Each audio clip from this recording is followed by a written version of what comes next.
Yes, welcome back to Football Heritage TV. It's that time of the week again. It's 5 p.m. just gone past on a Wednesday where it's Ask Stel and SAVVA Anything. And we always get some very interesting questions. So I'll let a few of the questions build up. I will save them. I won't be able to ask. We won't be able to discuss everything just because there's not enough time. But Stel, how are we doing? Massive week as always for Tottenham Hotspur. I'm good. I'm really good. I'm enjoying the gym. I'm enjoying healthy eating. So life is good in that respect. I mean, after watching Inter Barcelona last night, it's criminal that we have to watch Spurs tomorrow. It really is an injustice. That's got to be one of the greatest semi-final first and second legs I've ever seen. It was just brilliant, and everything that football should be about. It had it, and I think it's a bit of a come down now from here on in.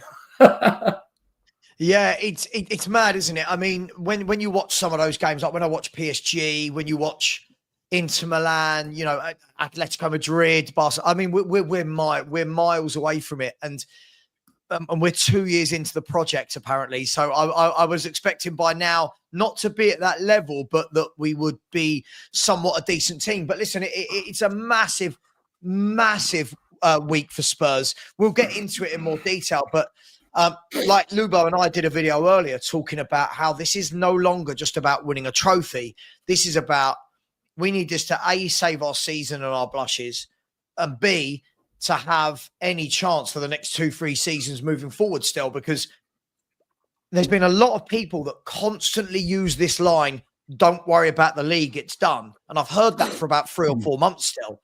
But the problem is, if that doesn't happen, if we don't win the Europa League and we're just saying, don't worry, we've got no revenue coming in from anywhere. And as much as we want to hate Levy, that's going to be, you're roughly looking at 80 to 100 million in Champions League revenue, and you're looking at about 30 to 37 million lost in league revenue.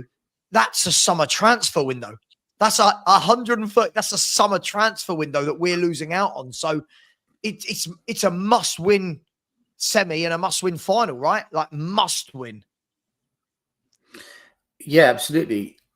we will have revenue coming in, but the issue is where we're going to get into trouble is we made a loss 2 years ago. We made a loss last season. If you make a loss 3 years in a row, you've broken the PSR rules. That's where we're going to get into trouble. We need to make a profit. And if we don't win the Europa, we'll be 36 million down on the budget for next season as to what we thought we would have been bringing in, finishing higher up in the league, and no European football. That's a minimum £20 million hit there. So whatever they budgeted for next season will go into next season round about 55 to 60 million pounds below the expected budget and needing to make a profit, which means, and it's why you're hearing all the rumours, because they're true, if we don't win the Europa, we're going to be forced to sell players. Not because we want to recycle the squad, but we need the money, which means if we sell Romero and we sell Ben Davies and we sell, let's just say, Son, that's not going to get reinvested into the team. That's just to balance the books. If you then want to buy players, you're going to have to sell more. And yeah, winning the Europa is going to be the difference between us saving next season and the year after and actually celebrating something this season and truly being in the shit for the next 2 years. Agreed. And this is where I've said, I know, especially fans like me and you know, we're called fake fans, and we're constantly told that just get behind the team. But I don't think a lot of people actually understand how it works behind the scenes of a football club anymore. I think they just think, oh, okay, we've had a bad year, we'll just go again. But going again, you need money to go again. And the biggest thing, and before we get to any questions, this is what Lubo and I were talking about earlier, Stel, in the video, was it's not just that we would have had a bad year. It's not just that we would have lost loads of money. If we don't win this Europa League, Stel, you've got Arsenal, Liverpool, City, Chelsea, right? Who are always spending money, always at the top of the league, right? Even when Chelsea aren't having a good year, they end up having a good year and they chuck money and they make money and they sell loads of kids and blah, blah, blah. You've got those four. Then you've got Man United, which means if we don't win it, they're probably going to win it, which means they're back in the Champions League. They're chucking money at it. They're buying players like Matheus Cunha. Then you've got the Villas and the Newcastles that have joined the party in the last 3 or 4 years. What I'm getting at here is if we don't win it, we are falling so far behind these clubs. It would almost be like the last 10 years never happened. The last 50, it would be like we're back to being a 9th, 10th, 11th, 12th place team regularly. Yeah, and then we're struggling to make profit for PSR the following year and the following year, and it just becomes this constant trap of we're stuck in this financial trap. And like you said, the other clubs around us will be getting stronger and improving. The only benefit for us will be 1 game a week, but also no Europe means the youngsters won't develop because most of the game time we gave the kids was in the Europa. So if there's no European football, when are you playing the kids? They're not going to play them in the Premier League because they've signed players to play in the position of the kids that we've got. So it's detrimental to our youth development. It's detrimental to the finances. It's detrimental to us catching up with the opposition. And also, when you've got these constraints, can't sign players, haven't got money, not in Europe, how do you actually attract a top manager? Because we're probably not going to be able to pay the wages. So then we're in the situation of, right, is anyone actually going to take this job that can fix us? Because, you know, I really think that, you know, Glasner for me is my choice. But if Spurs finish 16th, not got money to spend in the summer, not in Europe, and Glasner qualifies for the Europa because he's won the FA Cup, maybe he says, you know what, I'll stay at Palace another year or two. Yeah, we're actually not a good proposition anymore. So, yeah, Sava, the whole season rests on the Europa, which is suicide. It's crazy. It's this is too what risky. I've said all along. We've got to stop saying like for the last 12, 15 games, all I've heard from people is the league's done. Don't worry about that. Go weak. And I'm like, people don't understand. Every league position is 3.1 million, right? And all right, you sack Ange in January, you might only finish 4 league places above. You're still giving yourself another 12.5, 13 million pounds, which you can buy out a clause for a Glasner. Do you know what I mean? Like, I just don't think a lot of fans have thought about this. Now, even if we win the Champions League, and we will get to the first question in a minute. Even if we win the Europa League, we're still very, very much down because of the revenue lost in the Premier League. And I don't want to become an accountant. I don't want to be that guy, Stel. I don't want my shows to be all about, oh my God, look at the money and the balance. But this is a team that are, I think the words would be frugal with their money anyway. This is a team that have been lowering their salary year on year for the last 2-3 years. And yet fans just go, yeah, we'll just go again. If we don't win it, it's just a bad year. We go again. We carry on with the project. I think we've been very naive, Stel, as a Ange, Levy, the fans. I think the whole thing has been very naive, and we have to win this Europa. We just simply have to. This is why back in January I was losing my mind and I was saying sack Ange now and save the season. Agreed. The words "save the season" mean to avoid disaster. That's what saving is, right? When a goalie makes a save, it's to stop the ball going in the back of the net, which is disaster because you've conceded. And we should have sacked San. We should have sacked Ange in January, brought in a manager that knew what he was doing, and at least it improved the league position, probably given us a better crack at Europa, and maybe done better in the Carabao Cup and the FA Cup. But we've stuck with Ange, and we crashed out the domestic cups. We've sunk in the league. 17th versus 16th on Sunday just proved how bad it is at Spurs. One of the worst games of football I've ever seen. was absolutely diabolical watching West Ham Spurs, and it looked like 16th versus 17th as well. It actually looked like it. I thought it looked like two teams that were already relegated, if I'm honest. But look, let's get to the first question. I like to do a little bit of bit at the beginning.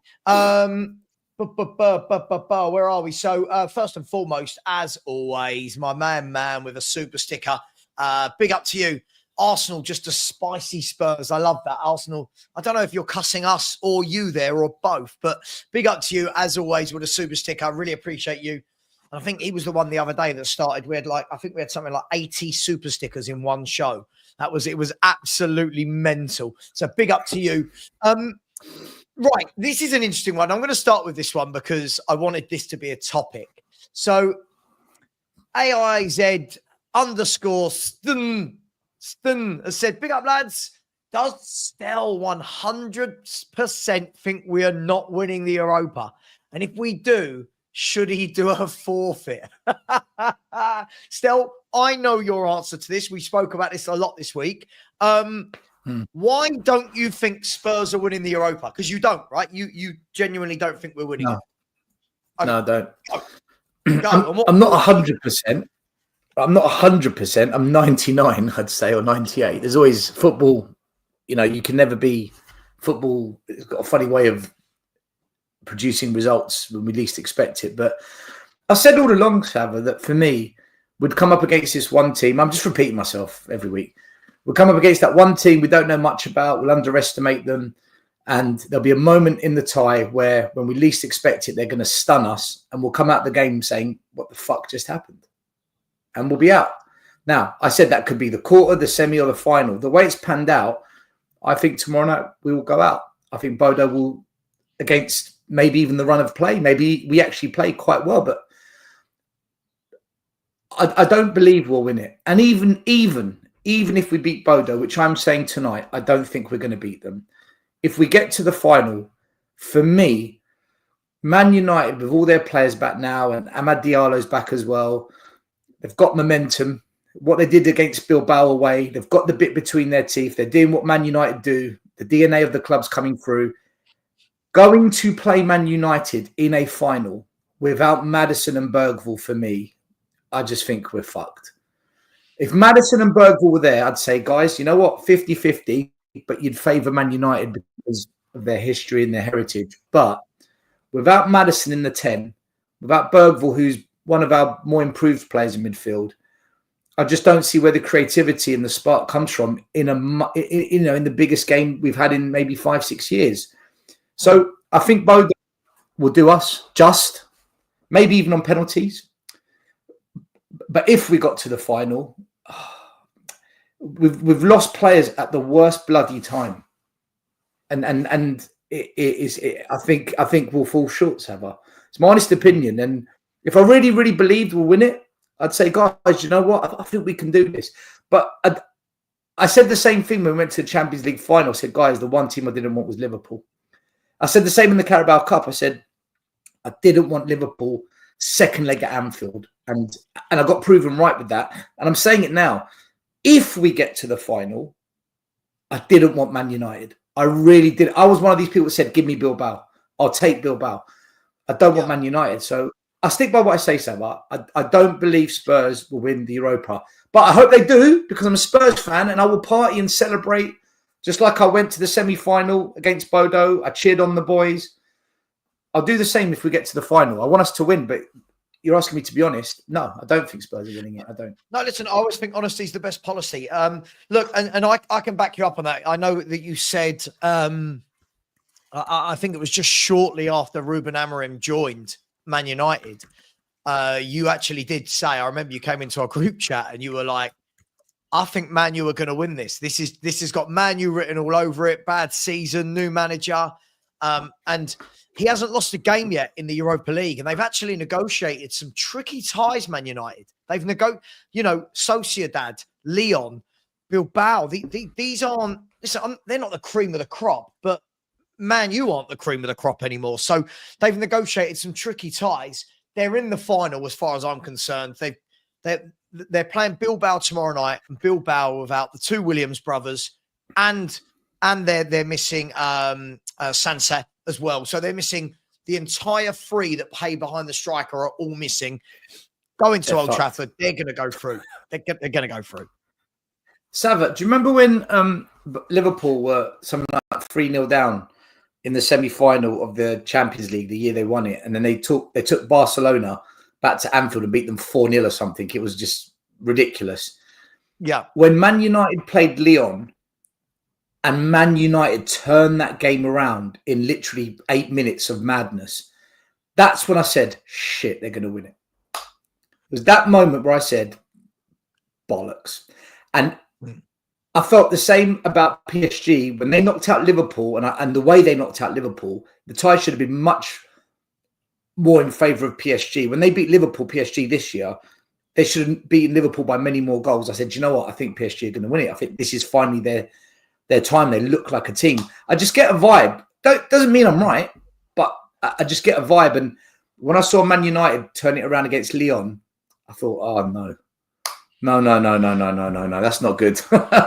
and then what do they go and do? They go to the favourites, Bilbao, and batter them in their backyard. And you know what else? If Man United do get to the final, they've already got experience playing in that stadium now. Yeah, I mean, look, I'm different to you. I've said I think we're going to win it. I haven't always felt that. I've just felt as the run has gone on. You know, I haven't always said that. I said Bilbao will win it, but as the run's gone on, when I saw the side of the draw we were on, I was like, oh, this is all setting up very, very nicely. Then when I see Bodo knock out Lazio, I'm like, hang on, Spurs aren't playing anyone here. Like, so I do think we're going to win it. I feel that it's written in the stars. However, I'm an old Spurs fan. Nothing surprises me. If tomorrow night you woke me up at 10:30 at night and went, SAVVA, Bodo have beaten Spurs, I'd go, Spursy. If you woke me up at 10:30 and said, we've gone through, I'd go, yeah, it's Bodo. And that's where I'm at with it. Just quickly, Shane O'Neill, I don't know about hammered them 3 times this year. I mean, one of the games we beat them 4-3. The other game we beat them 1-0. And they had chance after chance after chance. I agree, though. If we get to the final, there shouldn't be any excuses, but it is going to be difficult without Maddison. I won't go into that now because there are some questions about Maddison. So I will go into that. I'll answer that. When we beat Man United, on 2 occasions, Ten Hag was the manager, and Man United were down to 10 men. When Man United came to our ground and we beat them in the Carabao Cup, I think it was 3-2 or 4-3. Amorim had just started and they had an injury crisis. So, and this is why I was saying, don't get carried away with these results, Spurs fans. And then, as you saw, we collapsed in the league. If we play Man United, we will go into the game. They will have pretty much all their players back except for De Ligt. And we will have 2 key midfielders injured. Plus, Man United have just beaten Bilbao in the cup final stadium. They've got a taste for it. So for me, it's a completely different scenario. And if you were to ask the average fan, if you were to go to a Chelsea fan, a Liverpool fan, an Arsenal fan, a City fan, a Newcastle fan, and say, guys, one-off game, cup final, Man United Spurs, 90% of fans are putting their money on Man United in that game. I guarantee you, they'll put their money on Man U in that one-off game. And that's why I say it. Look, like I said, though, I'd love to be wrong.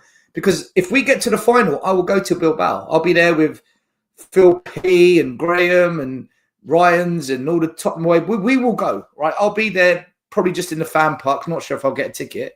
So I want us to win it. But Man United Spurs final, I just don't see us beating them. I really don't. Well, look, it's certainly going to be more difficult now without Maddison. Listen, I think we will find a way, but you know, it is good. We'll get into the Maddison talk later. But listen, thank you very much for that question. Big up to Phil P with a super chat who has said StubHub Stel, the face value Phil in Bilbao. What a couple of Greeks to be in Bilbao. Like the Greek army. Big up to you, Phil P. Always very generous. Thank you very much. Imagine being drunk with Phil. Imagine being drunk with Phil in Spain. I mean, drunk. I'll tell you what. On tour. Forget.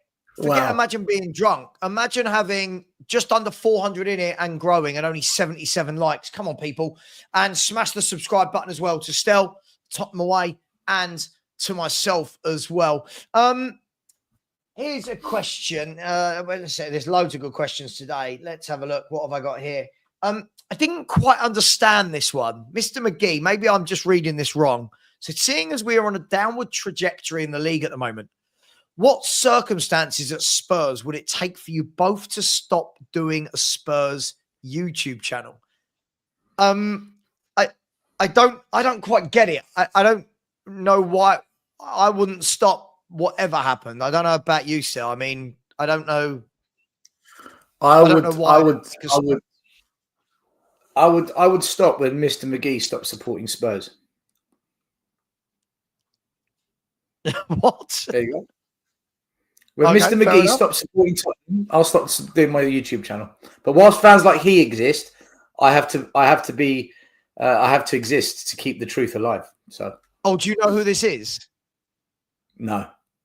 Oh, okay. I have no idea. I didn't quite get it. I'm assuming they support Spurs. If they don't support Spurs, then forget what I just said. Got no idea. I have no idea what it meant, if I'm brutally honest. I'm just kind of like, what? By the way, if people want to talk about, this is probably a good time for me to bring this up. When people talk about a downward trajectory, when there are people in the chat, I can see them now, the ones that want to have a go at you, the ones that are going to watch our show, then report back to other YouTubers about how shit we are and what we've said, right? This is how bad. By the way, Gary, you're coming up next. I haven't forgotten your question. I was just getting your WhatsApp up. Don't worry, Gary. This is how bad Spurs have got. When I'm told I'm making it up and it's injuries still, this is how bad Spurs have got. All right? Now, if everybody looks, where it says 1 to 19, that's the first 19 games. So half a season of Ange's tenure. The next two is the second half of the season. So these are 19 blocks, right? You can see there that he started off brilliantly, 1.89. We've then gone down to 1.58 for the second half of last season. The first half of this season was 1.26. And the second half of this season is 0.88. Now, if you look at the bottom, it will say that the best points per game outcome we can have is 1.21. That is if we win our last 3 games. The worst case scenario is 0.74. So still, when people tell me that it was just an injury crisis, doesn't that go to show that half season on half season on half season on half season, he is getting worse and worse and worse and worse? The facts don't lie. Yeah, I think what's happened here is he became so sidetracked with cups that he neglected the league, and the league became a distraction to the cups, where in the grand scheme of things, you've got to balance everything. That's why we spent £380 million for a squad. And, yes, we've had injuries, but you look in January, we signed 3 players. Of the 3 players, only one has proven to be of value, Danzo. Tell has done nothing. He runs around a lot. He makes good runs. Who cares? He came to impact the team. If you're not creating, assisting, scoring, shooting week in, week out, what was the point? Kinski, £10 million we spent. So you can't make the excuse about injuries, because if injuries were a problem, then sign players for positions that are actually going to play in the team. Kinski doesn't play. Tell has a bit part role. Danzo, he's a more regular player. So you should have signed players that are going to impact the team now, which we haven't done. Kinski hasn't impacted the team now, nor has Tell. Danzo, you could say to some degree, has. So we can't use injuries as an excuse. I think we were one of only 2 or 3 clubs that actually bought players in January. I think Man United, Man City spent about 100 million. We spent about 30, 40 odd million, something like that. Yeah. So you can't use injuries as an excuse. And the last 4 Premier League games, we've had our full squad back, except for a Charlison who's been available for the last 2. It's been more than 4, mate. It's been more than 4. Still, look at this, right? Yeah. How many of those have we won? One game, 1 in 4, 1 in 5? I don't know. 1 in 5. Still, how kind are you? We've won 1 in 9, and that was against Southampton. So you know, I'm talking about since all the players have been back, mate. All the players have been back for a long time now. The players have been back for a long, long time. I heard this about Solanke, Vicario. So there you go. There's your Bentancur, Romero, Porro, Adogi. Look, the worrying thing about this for me is when people want to talk about injuries, right? If you look there, we haven't had injuries for 76 games straight, right? And it goes to show that at no stage. So look at the key thing for me still here. Look at the 39 to 57 batch, right? The 39 to 57 batch was the start of the season where the only person I think was missing was Bentancur, right? I think the only long-term injury was Bentancur. And during that batch, before we got the injuries, it's still 1.26. So when people say to me, oh, so we're not taking the injury crisis into account. All right. So what about before the injury crisis? What about after the injury crisis? Why are the results getting worse and worse and worse?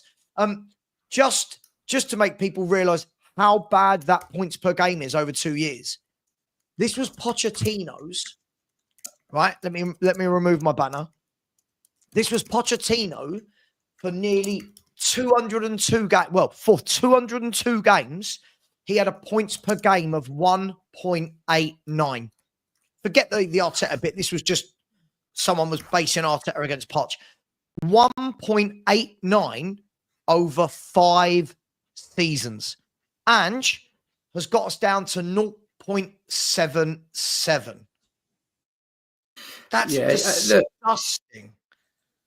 This. Oh God, this all goes back to when we re-signed Timo Werner, right? And I lost my mind. I said, guys, we're in trouble because if you accept Timo Werner, you're accepting mediocrity. And this conversation of Eze, Gallagher, Tony, we're not signing these players. No chance. If Timo Werner is a sign of things to come, expect a very average window.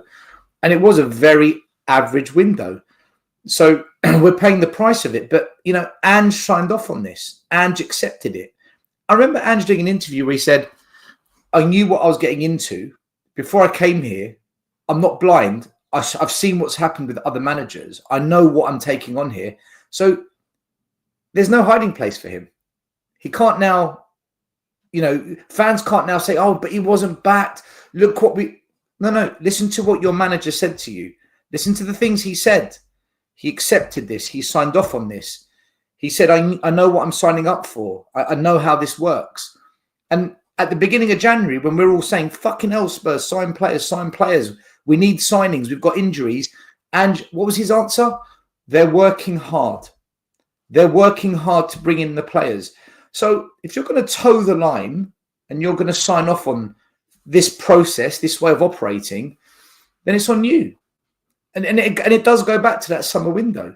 We got 5th, playing 1 game a week. We all said, or our channels, we said, we need 3 or 4 players, good players, just to stay 5th with all the additional games we're going to be playing next season. If we actually want to finish top 4 and maybe win a cup, we need to sign 6, 7 really good players, experienced. We signed a semi-average experienced player in Solanke, and the rest were kids. Just a bunch of kids. And Timo, who was the most shocking signing, a horrendous signing. Ange signed off on You've still got fans. You've still got fans. I'll tell you what, Zigzag Nemesis, I'm going to give you one more. I'm going to give you one more before you go, before I get rid of you. Right? I've just shown you Ange's stats for 2 years. And if you think that makes us Arsenal fans in disguise, where we've got about 80 years of supporting Spurs between us, you've got to grow up a little bit, my man. You've got to grow up, please. So zigzag nemesis? Zigzag nemesis. Personally, I don't mind what you want to put in the comments as long as it's not abusive. But you're lying. You're telling lies, and when you lie, that's nasty behaviour. I never once wanted Poch out. We as a fan base all backed Poch until the end when the wheels came off. We all got behind Poch in the football. So to say we hound managers out, Mourinho, none of us wanted him sacked 5 days before a cup final. Find me a Spurs fan who said, sack Mourinho 5 days before a cup final up against Pep. Oh, and put Ryan Mason, who's 29 years old, with no experience in charge. None of us wanted that. Conte, we were divided. Everyone had their reasons. Personally, I wanted to keep Conte, but Conte wanted out, right? And he wasn't None sacked. of us wanted Nuno, right? He got sacked. None of us wanted Nuno. Sacked. We said it wasn't going to work. Well, he walked out, where it may be. None of us wanted Stellini. None of us wanted Stellini, and he lasted one game. And the club had to refund the fans for that game that Stellini took over at Newcastle. None of us said put Mason in again. With Ange, we all gave him a year. But this year's been shocking. So what you're saying here, you're just lying.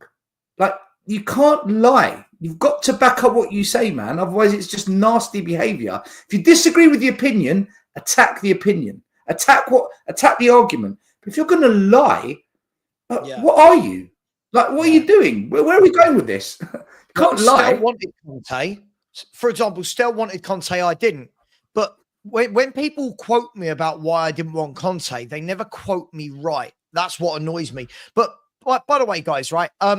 We've still got fans, though, Stel. Like, when you go back and you talk about the transfer windows we've had, you've still got fans going, oh, I'd buy Tel. Like we don't learn. We genuinely don't learn. What would happen is we will buy Tel, another 19-year-old who's done nothing in football, who's a hit and hope.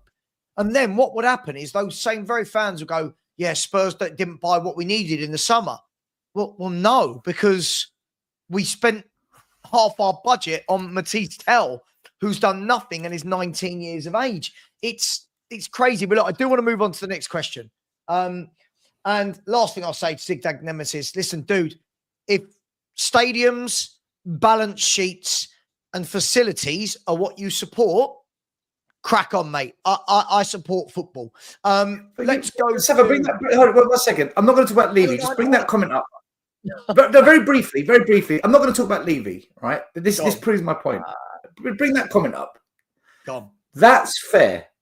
It's not fair that you lied. And now look what you do. But you've just changed your entire argument. So you put a comment. I inform you that you lie. Yeah, all right. But there's something else I want to moan about now. You can't do that. Apologise.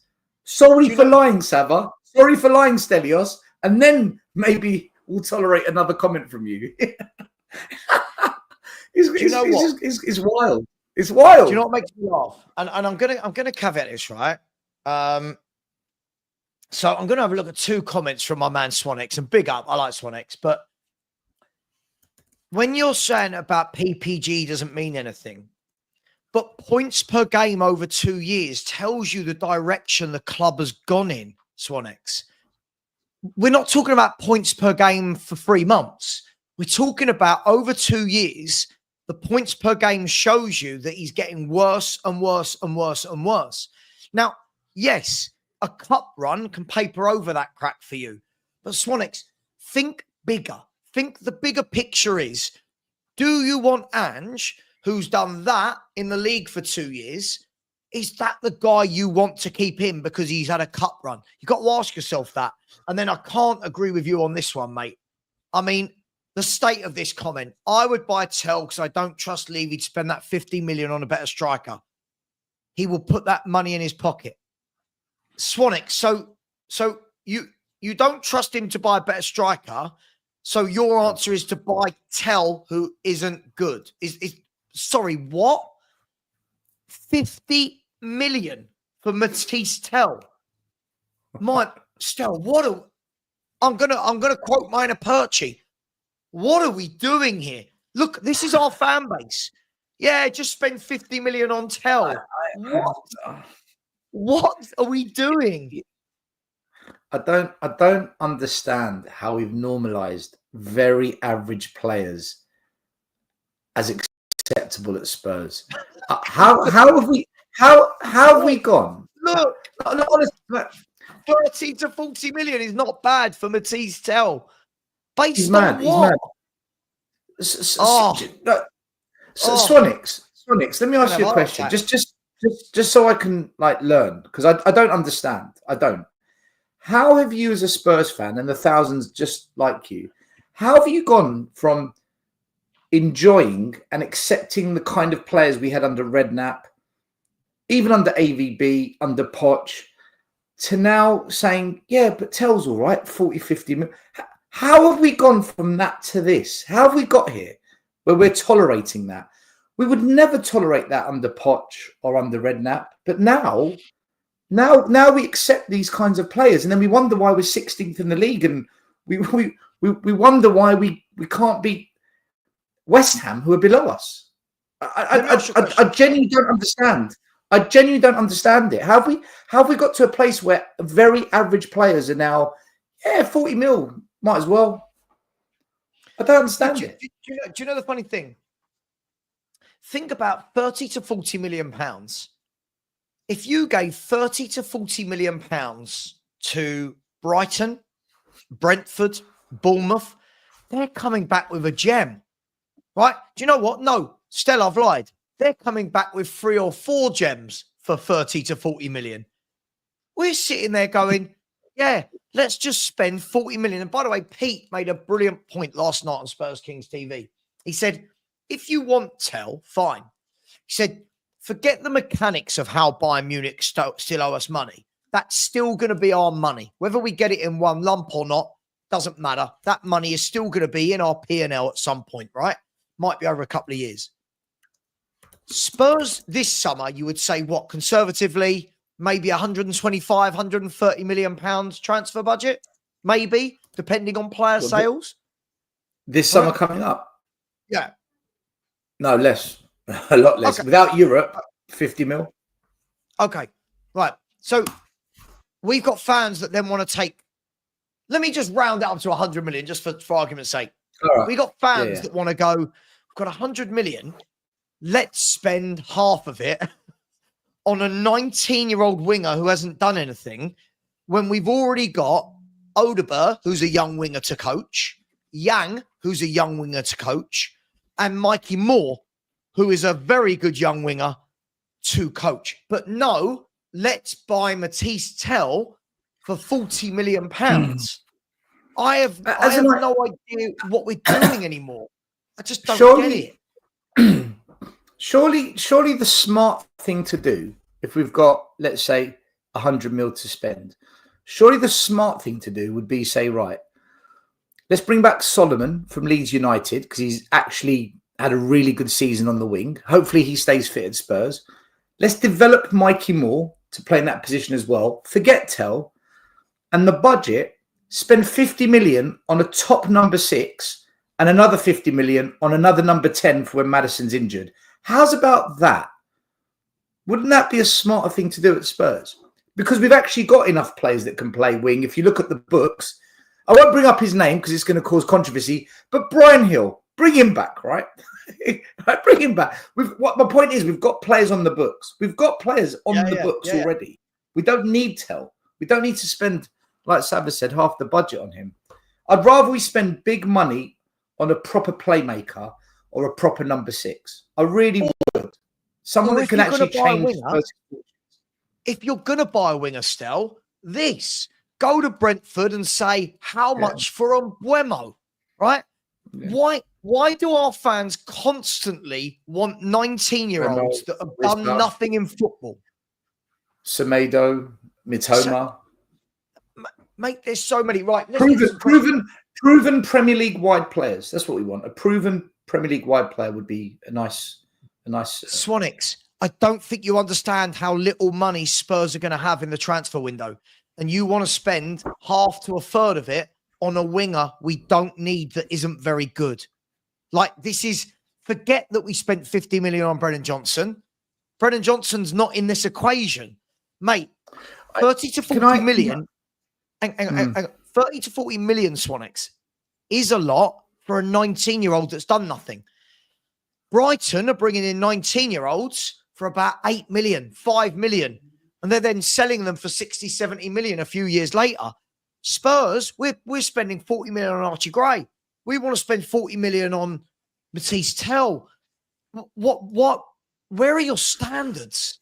Where are the standards in this fan base? Where have they gone? This is what I mean. That's what I mean. What's happened from the days of Redknapp and Poch, where we're saying Tell makes sense? If Tell was worth that kind of money, why are so many fans divided on it? Why are so many fans split on this signing?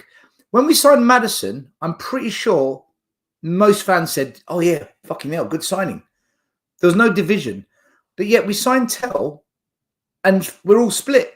Surely that's, you know, what I call the red flag. That's the warning sign. Fans are very divided. When there's division, like Timo, when we signed him, fans were split. It's a red flag. Tell is a red flag. I think that's the best way to put it. He's a red flag. Don't do it. I agree. And by the way, for anyone saying Tell we don't know, you know, could be better of a current manager. Isn't that the problem, though, that we don't know? Isn't that the problem that I watched him at Bayern Munich a lot last year? He doesn't impress me.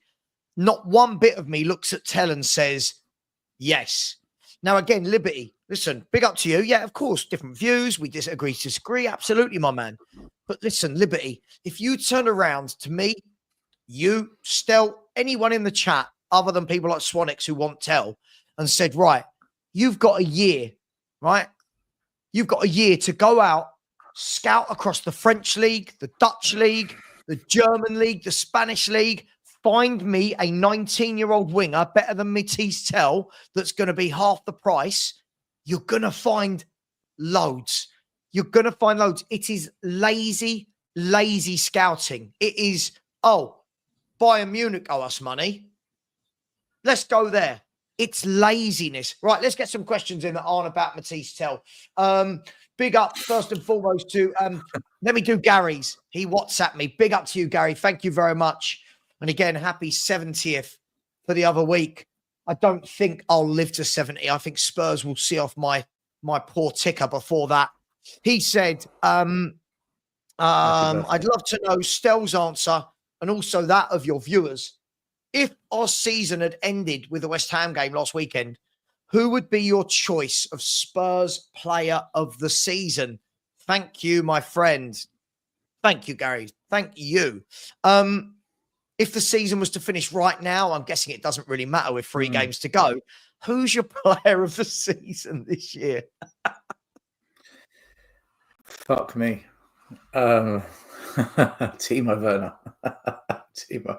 Do you know, it's a great question because I know he only really got a chance because of injuries midway during the season. But I remember saying a month ago that for me, I know Spence has only played half a season, but I think Spence is in contention for player of the season. But the last 3 or 4 weeks, I can't say it anymore. He's not been that great. Wan-Bissaka tore him to pieces. Really took it to Spence when we played West Ham the other day. So I can't even say Spence. And if you asked me this question 3-4 weeks ago, I would have said Jed Spence. Right now, you know, I can't say Maddison because he's missed half the season. It's an impossible. It's an impossible question. It's an impossible question. Do you know what? I would give it to Bergvall only on one basis, that out of all the players this season, I think he's improved the most. By the way, the bar isn't very high on this metric, but I would say he's probably my most improved player as the season went on before his injury. So I would probably give it to him. But if you guys came up with a different answer, I wouldn't argue it either. I would probably say Bergvall on that basis. I'll be honest, Stel, for me, I don't feel strongly about anyone this season that I'd die on a hill for to give them player of the I would have season. done the hill for Bergvall. Yeah. I think Kulu in patches, Spence in patches, Bergvall in patches. I think Maddison's been very good the last couple of months. Patches, Vicario, patches. Other than that, I think player of the season, I'm going to give it to Ajayi for his goal against Elfsborg. I don't know what to. I genuinely haven't been impressed by anyone. By the way, lots of news flying around in the last 20 minutes that Richarlison did not travel apparently to Norway. So apparently, I don't know how true it is, but it's the same source that has given all the other stuff. That Richarlison apparently is not in the squad, which means Solanke needs to be fit. But which kind of tells you it's going to be. Go on. I'm telling you, we're not going through, right? People aren't listening to me. I can feel what a hell of a night tomorrow. I really can. Yeah. Ryan, I just saw this.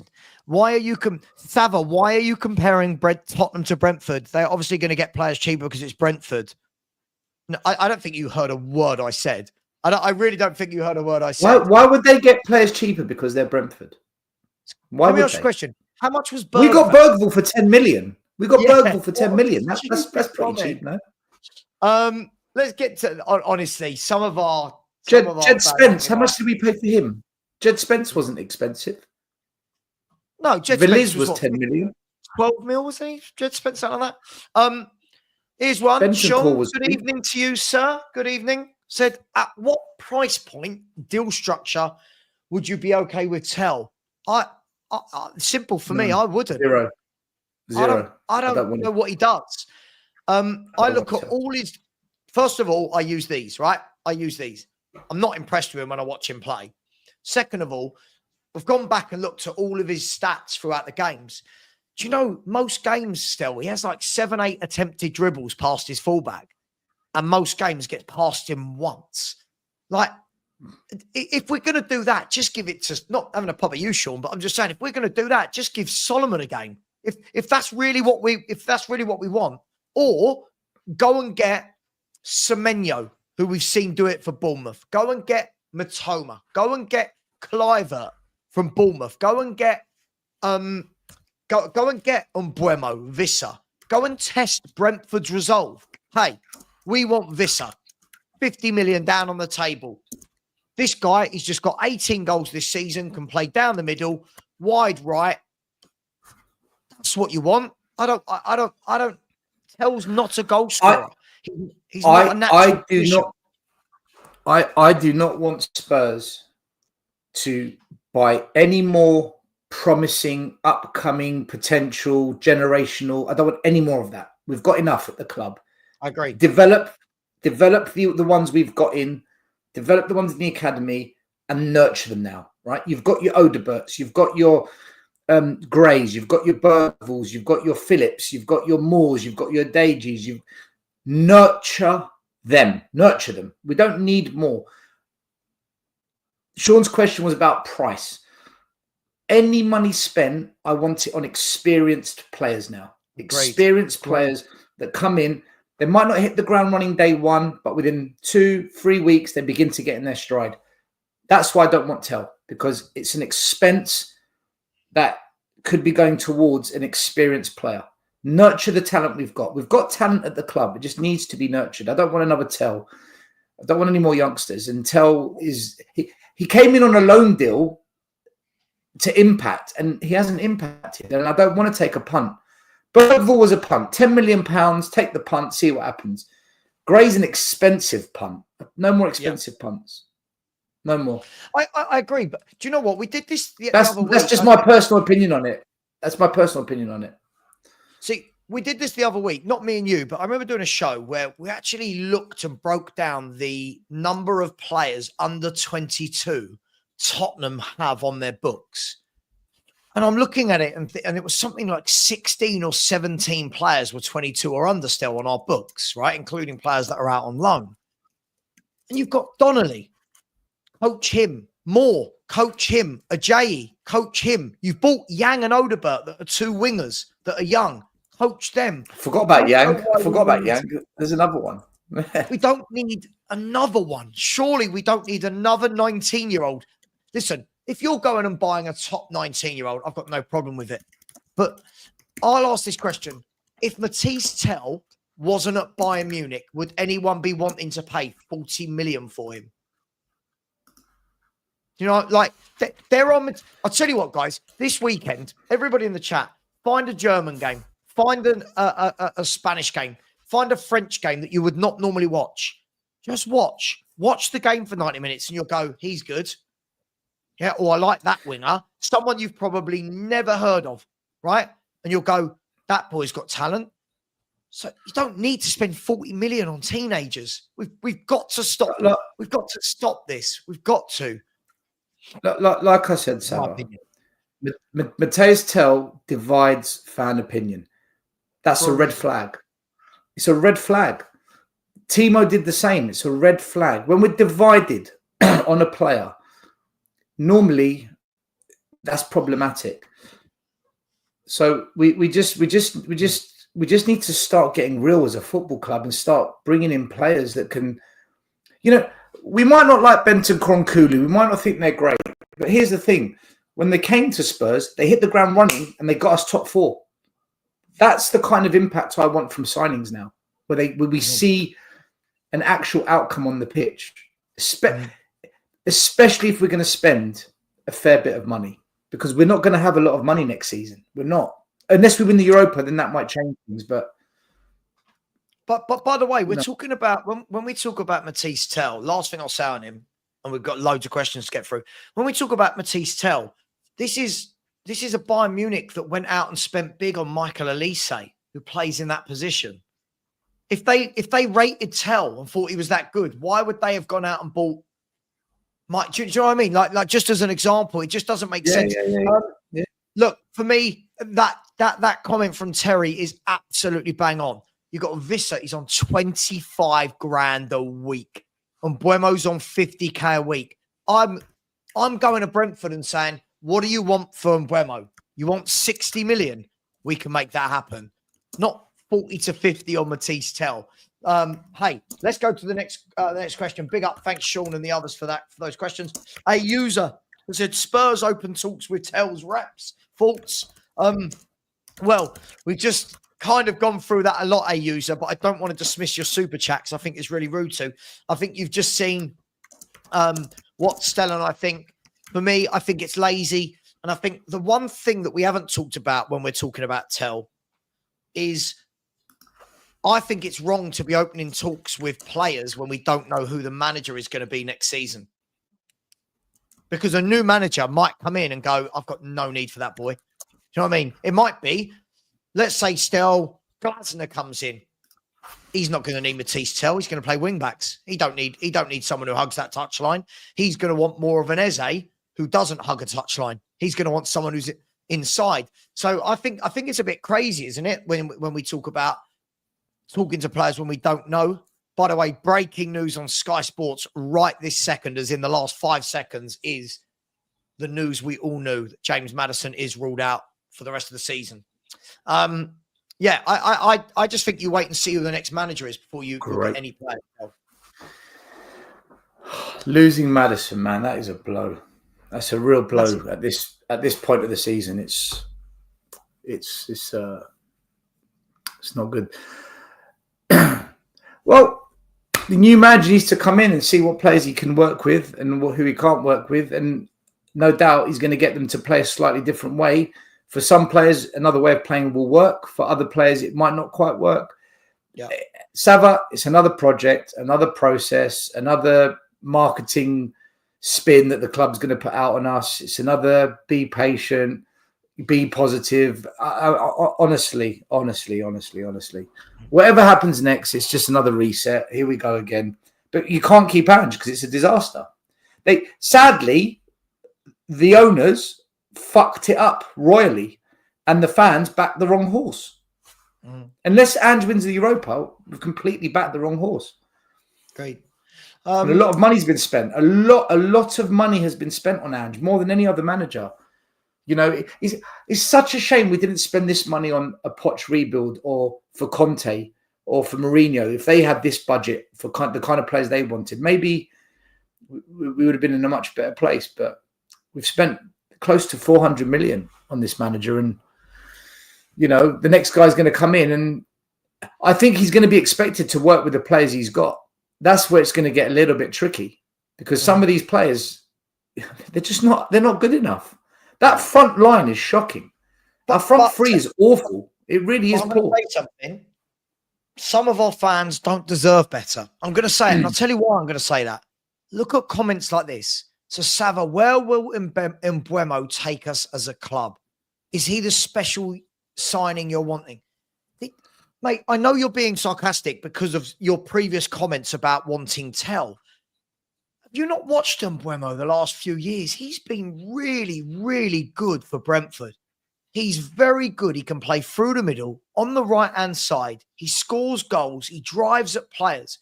Why would I not want to sign this player? Would he not 100% improve our attack? Ryan, if you had the choice between Tell or Mbeumo, who would you pick? Stop being an idiot.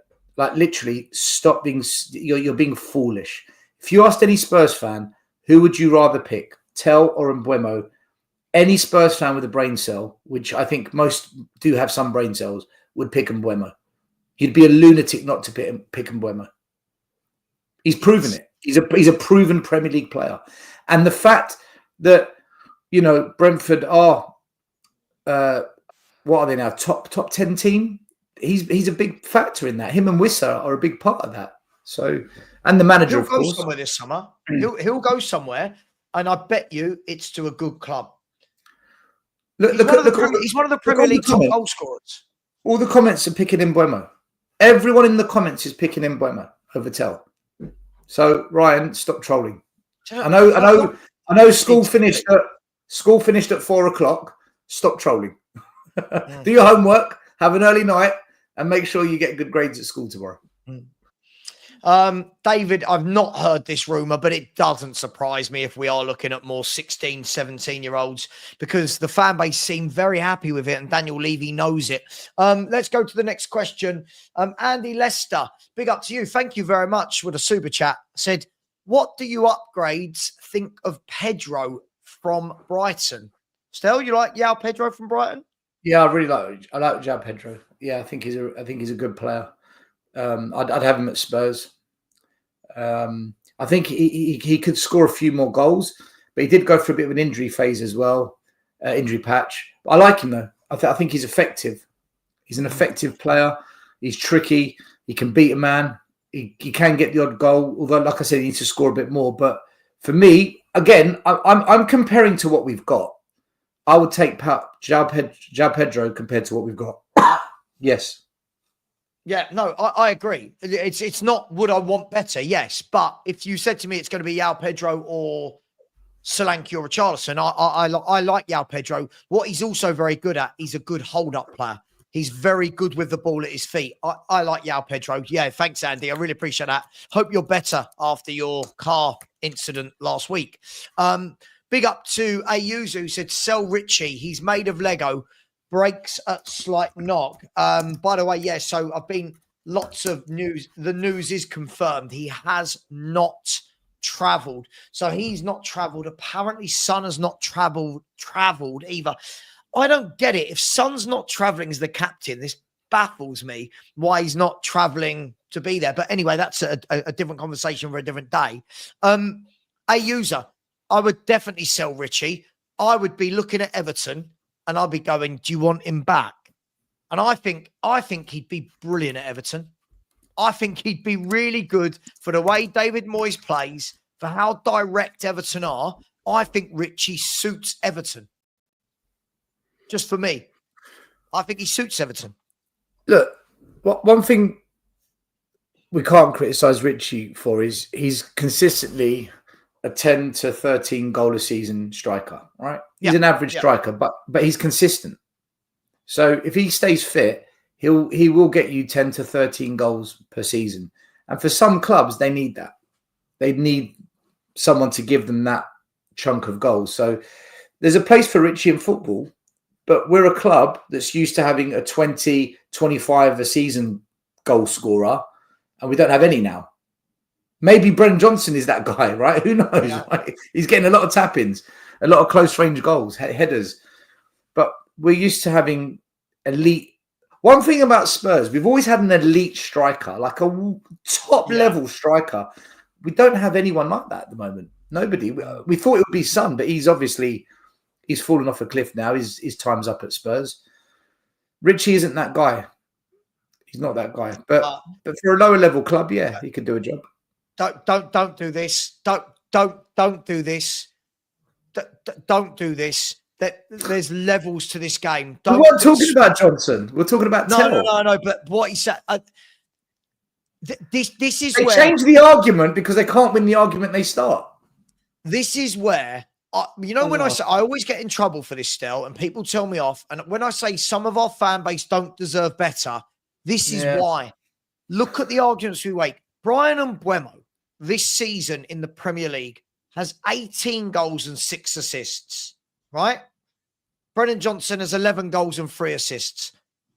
So, no, Brennan Johnson has not got one less goal than Mbeumo. Brennan Johnson's got 11 league goals, right? Which I would expect someone playing in the front three for Tottenham to get as a minimum.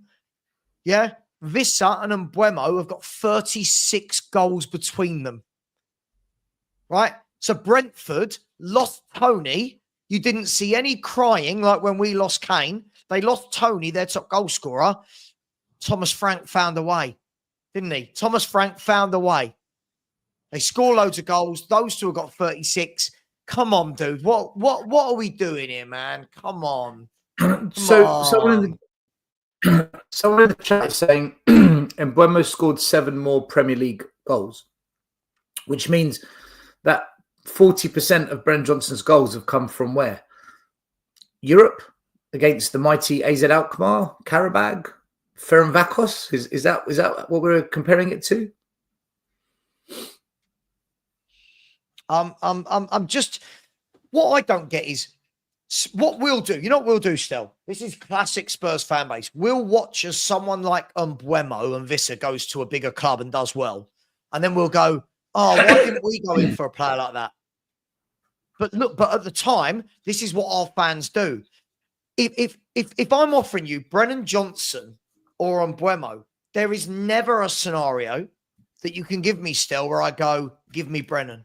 There is no scenario in the world where I want Brennan Johnson over Mbeumo. I don't get what we do. I don't get what we're doing here. Our fans want failure. Our fans want us to be shit. It's that simple. You know what? You got the club you deserve, Swanix. 16. You got the club you deserve. Yeah, man. Every report is saying that he's not there. Every report is saying that he's got a knock. Either way, I'm not going to base my. I don't care if it hasn't. He hasn't. But the James Maddison news is coming through and is absolutely 100% true. Let's have a look at another thing. Matty K, thank you very much for the super sticker. You're very generous. Hope you're well and good luck for your exam at the weekend on Friday. Sorry, really appreciate you though, man. Thank you very much. Elmod Zadong said Bodo Glimt are no joke at home. They spliff man up. I mean, what a wonderful sentence that is. They spliff man up. I guess that means they put them in a daze or trance or something. But can I say this guy's paying in Norwegian kroner, which means he's from Norway. He knows about them. He knows about tell us about them without another super chat. Don't have to pay money. Let us know how good are Bodo Glimt at home, because we can only go by looking at their form and what we see in Europe. How good are they at home, Elmar? That'd be really interesting to know. And thank you very much for the super chat. Listen, I think we'll go through, but I also think that Bodo might beat us on the night. I think we narrowly scraped through. Stel doesn't think we'll go through, and that's all right. They're called opinions. That's all it is. That's all it is. Big up to Blaine Dev. How you doing, bro? Been a member for 13 months and said, still here. Now, where did I leave my coat? Big up, Sav. Blaine Dev, big up to you. Let me know, man. What are you expecting, Blaine Dev, tomorrow night? Is this going to be a rollover? Is it just little Bodo Glimt? Or is Spurs going to really struggle like we normally do away from home in Europe? Let me know, my man. Let me just check. I honestly think, like, there's been so many players down the year I've had these conversations still. Just before we go to the next question, right? I've debated with Spurs fans when Spurs are in talks for Dybala. Oh, God, why would we want him? Spurs want Livramento. Oh, but where would he play? Let's buy Milenkovic. No, where does he play? He's not better than anyone. We seem to do this still with every footballer. We find the reason why players aren't good. And then when we're bad, we all go, oh, yeah, we haven't got a very good squad. Well, yeah, no shit, Sherlock, because most of you praise really bad players. And I think Brennan Johnson kind of sums that up still. Brennan Johnson is brilliant at what he does. That one thing he does, I can't knock him. I won't knock him. He gets in the box. He knows how to put the biscuit in the basket. When he's not doing that, it is like playing with 10 men. And this is a real conundrum for me. Brennan Johnson suits the system when it works. So when we get that ball to the back post, when a player comes in late, unmarked, Johnson is very good at being in the right place at the right time for this system. But as an overall player, he's nothing to write home about. He can't really take on a man. His crossing is average. His overall shooting is poor. His ability to raise his game when we're up against it, often he goes missing. And he doesn't track back enough and support the wing-back playing behind him when the opposing team hit us with the transition. So as an overall player, I don't rate Johnson. I don't think anyone really rates Johnson. But he does pop up at the right time in this system when the system works. And that ball to the back post, you look at his goal against Bodo Glimt, ball to the back post, who pops up with the header? Johnson. So from close range, where half of the job is to hit the target, the rest is, can you get it into maybe one of the corners? He's good at that. He's been good at that all season. But there's a reason why we're 16th in the league, and he's part of that. He's part of that problem, because where was he when it mattered, when we played Arsenal twice? Where was he when we went to Anfield in the Carabao Cup? Where was he at Aston Villa away? You know, where is he when it really matters? And this is the difference, because good players, they'll show you. They'll show you. You look at Kvaratskhelia. He's turned up in every big game for PSG, and I bet you tonight we'll be talking about Kvaratskhelia. I bet you tonight we'll be talking about Kvaratskhelia after they play Arsenal.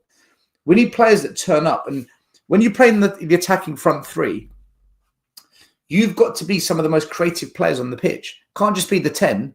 Can't just be Maddison doing all the creativity. You need the front. You look at Liverpool in their prime, Firmino, Salah, and Mane.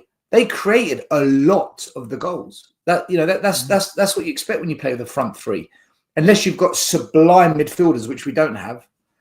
Maddison's the only real creative talent we've got. So then you're looking at the front three. They're not that creative. So for me, yeah, Johnson deserves praise for arriving late in the box at the back post in the system. But as an overall footballer, why the fuck would you want to sign a player like Johnson? If you're a big six club, a top six club. Not for me. Not for me, Sava. I don't rate him. Yeah. Dude, listen, I hear you. When I'm saying I failed to find a player who's impressed this season, I think half the players are playing out of position, my friend. This is the problem. I think if you ask the players to play in a chaotic system, I asked this on Spurs Kings TV last night. I'm going to ask everyone in the chat, and I'm going to ask Stel, right?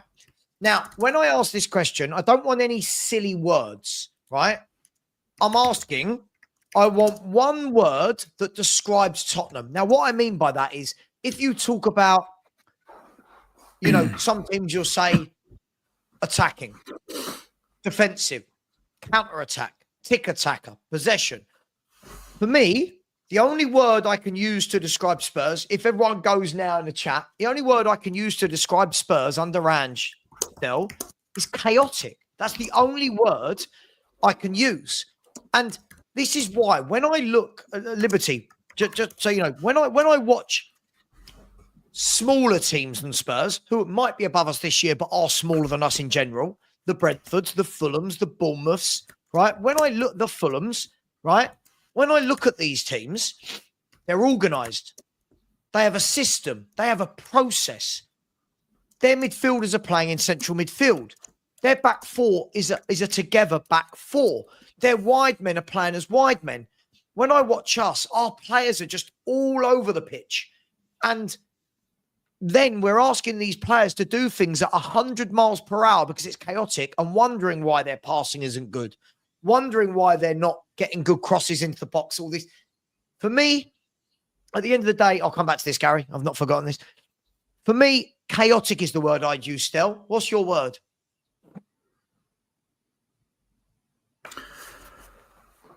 Lunacy. Lunacy. Yeah. Just, we're lunatics. We make the same mistakes over and over again. We never learn. Whether it's the transfer market, whether it's our defending, whether it's the players we keep at the club and not get rid of, whether it's the manager merry-go-round, whether it's the tactics, whether it's build us up and then just drop us off a cliff. It's just lunacy.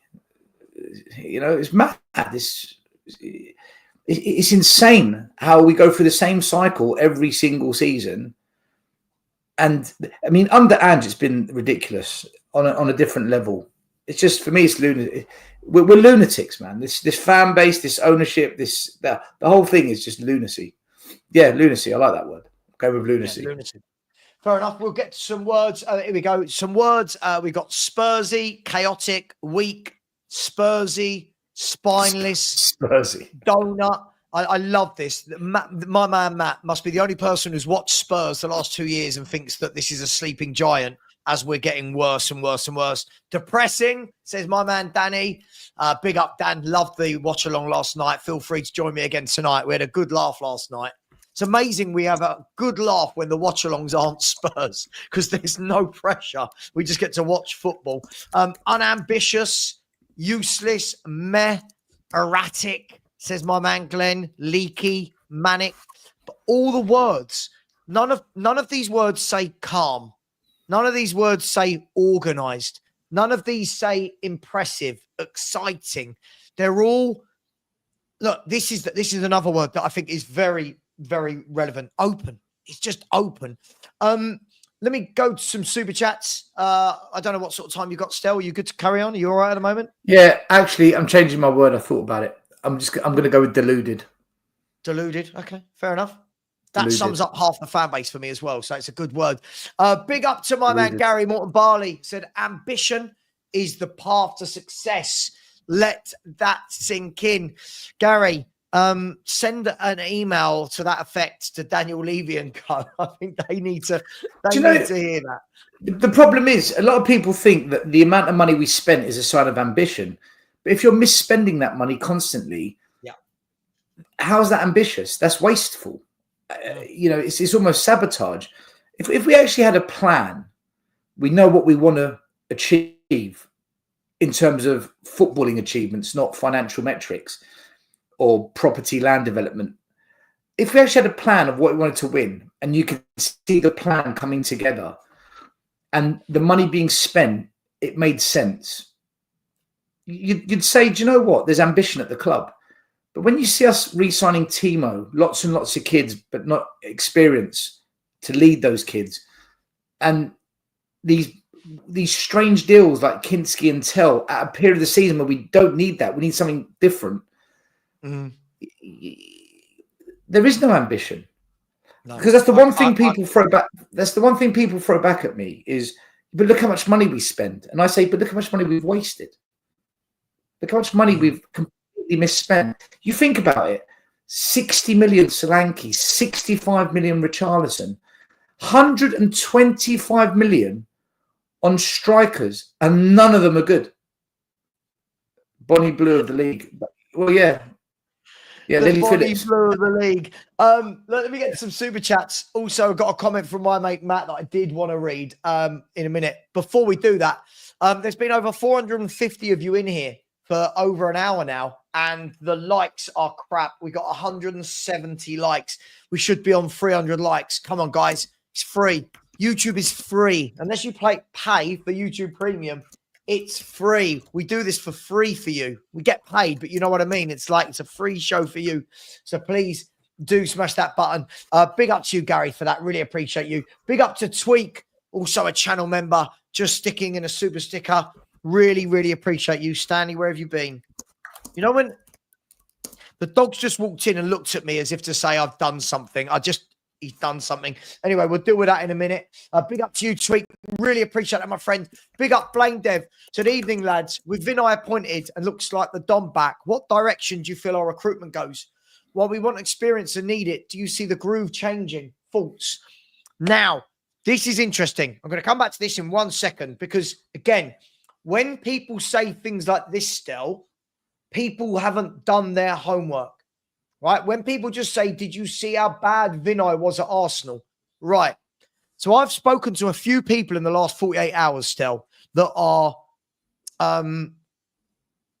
football people, Stel. I don't mean the everyday fan. I've spoken to Gooners as well. Yeah. Football people inside the game, right? Understand the runnings of a football club, not fans going, oh, I hate him. What they've all said is what Vinay actually done for Arsenal for 14 years, by the way, hence why he was at the club 14 years, hence why he was promoted to CEO after being, I think he was managing director, was very good. And he actually oversaw their upturn. If you look at the last 4 or 5 years that Arsenal have been getting better and better and better, who was the CEO behind that? And they were saying there's a lot of things that Vinay has done.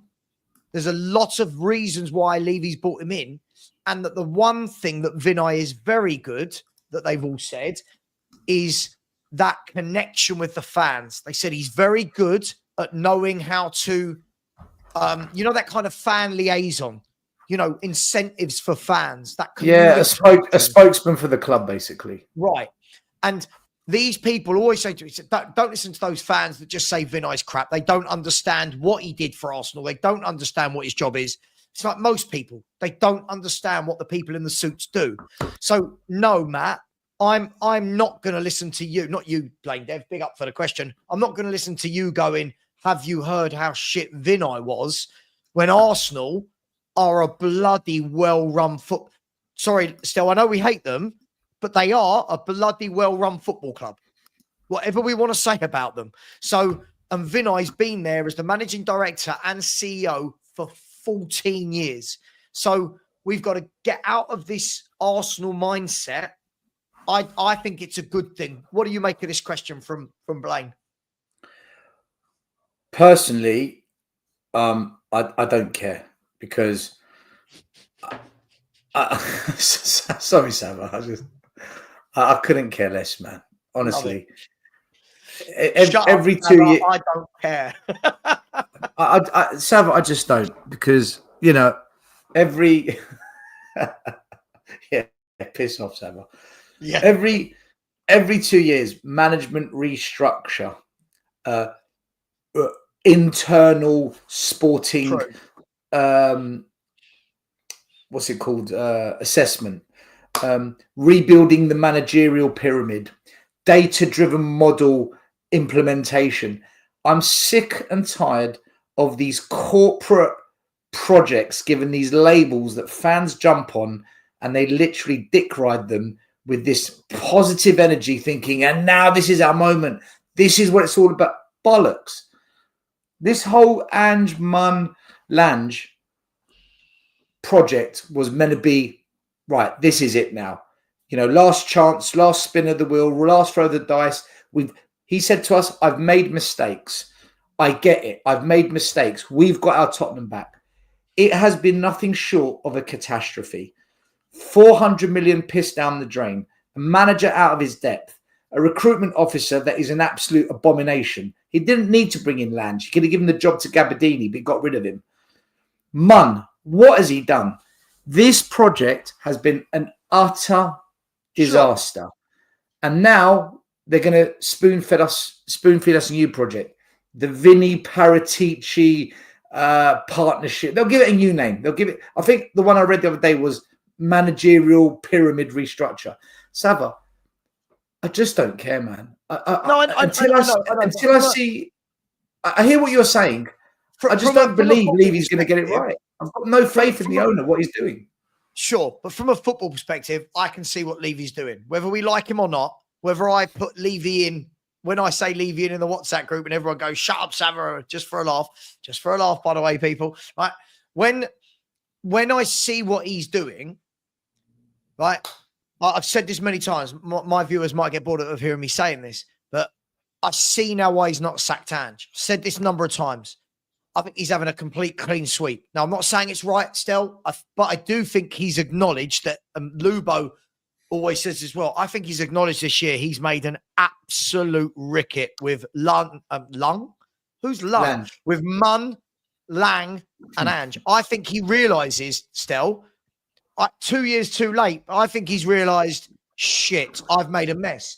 Now, what Johnny was telling me last night as well is he's brought in Vinay, but also the other guy from, oh God, who was he saying? He's brought in another guy, right? And he said Vinay's job being brought in is to immediately rip out the hierarchy at the football club, right? Now, whether or not Daniel Levy's got it wrong before. What hierarchy? In terms of Lang, Munn, Ange, in terms of the people that are running the football below Levy, right? So Vinay apparently is coming in saying, director of football gone, Paratici, you're back in. Paratici will bring Gabbanini back. Paratici will bring in a manager. We could talk about who it will be again. Yeah. Listen, no, Terry, I'm not falling for anything again. I'm not falling for anything again, Terry. But those, still, if I said to you, forget it's Levy, right? Forget it's Levy. If I said to you, a chairman has made a mistake with Lang, Munn, and Ange, and they must all be sacked at once. Would you agree with me? That's the right thing to do. Yeah, but they've been making mistakes since 2019, and now they're gonna get away with another one. No, I'm just talking about this as a standalone. I'm not saying they haven't made mistakes, but that is the right thing to do. Forget the mistakes. We know that's there, but it is the right thing to do. We can't carry on with Lang, Munn, and Ange, right? Well, no, it's not. Right. First of all, I wouldn't bring in Vinay, and the reason I wouldn't bring in Vinay is he's a CEO. I don't want a CEO. And at Arsenal, he was more of a face. We need a football man. What we need is a Ralph Ragniak that restructures Isn't football. that what Paratici is going to do? Right, but the thing with Paratici is it didn't work with him. It didn't work. I hear what you're saying. That's the guy we're bringing in, right? That's the guy we're bringing in. Right. The reason we're going to accept Paratici back is because he's better than Lange. But when Paratici was here, yes, he restructured the youth academy, brought in Simon Davies, broke the wage structure, got in the youngsters. Yep. But none of those youngsters ended up in the first team. None of those youngsters have flourished in this system. So people are going to say, oh, the best because Paratici got sacked. But Paratici's the man that brought in Nuno. Paratici's the man that brought in Conte, knowing we weren't going to back Conte. Paratici. Like for me, right? I won't get on board with this new project. The only project that works for me is when Levy completely steps away from it. Steps away with it. And I want to see. I don't disagree. I just don't see it happening still. So it's not going to happen. It's not, which is why my answer to your question was, I don't care.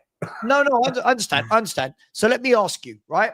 And by the way, all the people saying in the chat, I'm falling for it. I'm not falling for anything. All I know is that if I said to you right now, like just quick fire, Stel, if I'm asking you right now, right?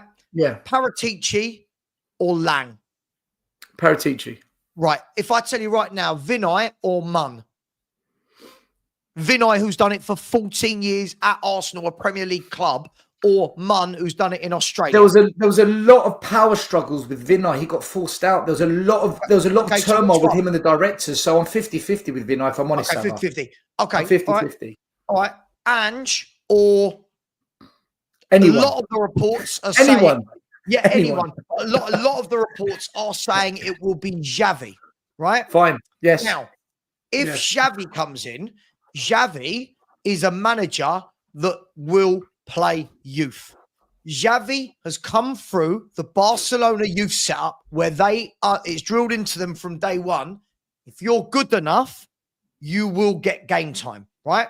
He's seen it as a player himself. He's done it as a manager himself, and he is a good coach. So I'll ask you this now. I know we do still. I know we want Levy to step away completely. But if you've got the option of Paratici with Gabonini as his head scout, right, and Xavi with the squad we've got, I'll take that over what we've got. Yes. Over what we've got right now.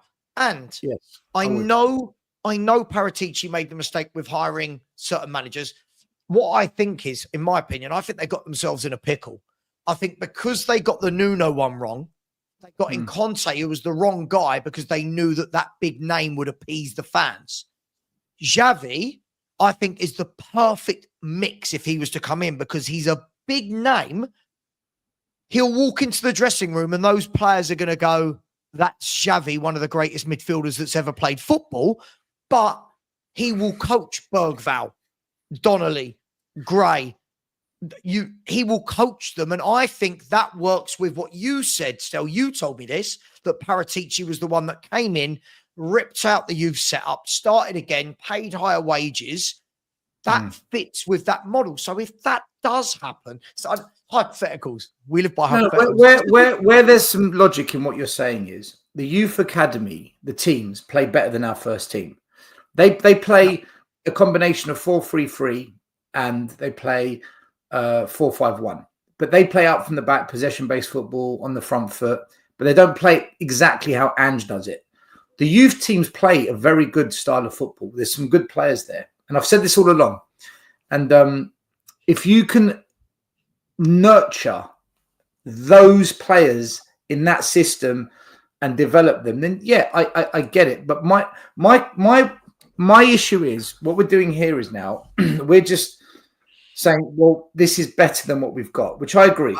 This is better, but we've got no other option. Still, well, there is. For me, what I want to see is the board to put in place a football director, right? I've mentioned his name before because he's got a track record of it. It doesn't have to be him, but of that ilk.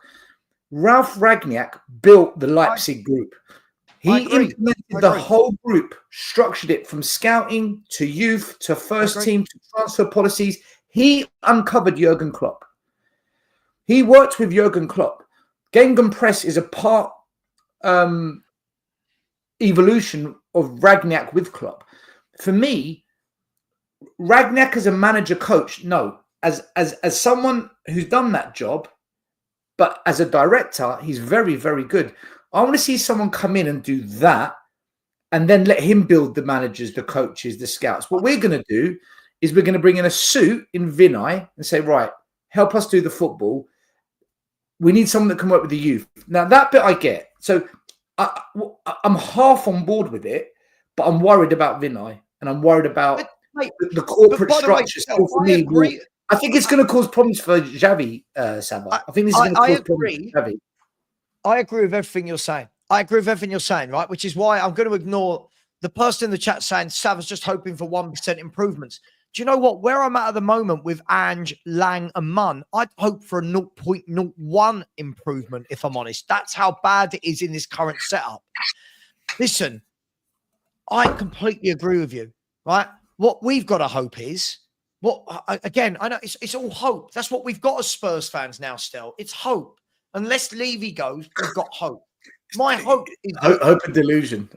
What I hope is that Paratici coming back, right? And again, still, you know me. I was never going, oh my God, Paratici's amazing. Compared to Munn, he's amazing. But what we've got to hope is that Paratici, if he is coming back, and it looks like he is, has had the conversations with Levy and learnt from the first time and said, cool, I'll come back, but here's my stipulations. That's what we've got to hope. Right now, my only hope is that Paratici right now is out there working for Spurs without it being announced, finding a new manager. That's my hope, is that he's having by the way, I'm just using Xavi as a name. It could be, I don't know, it could be someone else. But that's my hope, right? at the end of the day, Paratici coming back in, bringing in a proper manager, and actually just getting an organised football team. You said to me, we're going to get Ralph Rangnick instead. Mate, I'm all for it. Well, that I'm kind all of for it. I'm all for it. See, you know, Paratici coming back is good for the youth because Paratici is the one who poached Simon Davies from going to Burnley with Vincent Kompany, and he pulled him because Kompany and Davies both worked at Man City. They then went to, I think it was Anderlecht. Bugger off, Ryan. Bugger off. It's a stupid comment. He's a troll. He's a troll. Comment. He is a troll. Then, see you later, mate. And then when Kompany, yeah, he's like that. When Kompany got the job at Burnley, Paratici intercepted Davies joining him and said, "No, come to Spurs, become the academy director." And he persuaded him to come to Spurs. And Simon Davies has done an excellent job with our academy. He really has. And Paratici's restructure included bringing Simon Davies. So if Paratici comes back, he's got a good relationship with the academy director, which is important. We need that. We're going to accept it because it's better than what we've got. That's what it's going to come down to. It's a bit like, you know, we accept Kinski because he's better than Fraser Forster. It's one of those, isn't it? Yeah. I get it. Listen. Still, what frustrates me about YouTube is I feel like people don't understand, one, when a question is about devil's advocate. Two, me saying I would take it isn't saying that this would be my first fucking choice, right? Do you know what I mean? Like, if you said to me, Savva, what do you really want? Sod it. I want what Villa have got, if I'm going to be brutally honest, Stel. I want Monchi running my football operations. I want Unai Emery as my manager, and I want their scouting team. But we can't get what we want in life all the time. But if you're offering me the crap I've witnessed for the last 2 years versus Paratici and Xavi, I absolutely know where I'm going. I absolutely know where I'm going. And that's where I do feel that some people can't quite understand that. They can't quite grab that. Do you see a world where Spurs win the Europa and Ange is the manager next season? No. I did. And the more, look, again, forget what you think of these people, right? As I said, the Vinay news, right? Let me go back in order. I know you hate Daniel Levy still, but please answer me this honestly. Without remove that I hate Levy, right? Yeah. Daniel Levy has never, ever, ever, ever in his 24 years let a manager do what this manager is doing to us in the league. Ever. He's never let a manager do this, right? Am I right? Yeah, first time he's. So for me, the reason he has not pulled that plug is because he's having a clean sweep at the end of the season. Now, I'm kind of dying on this hill, right? If I'm wrong, I mean, it doesn't really mean anything. If I'm wrong, I'm wrong. When I saw the news being announced of Vinay Venkatesham, what I thought was, okay, he's ripping out the structure, right? Forget whether not falling for it. I think he's ripping out the structure. And I think the moment the season finishes, you're going to see, obviously, we know Vinay's coming.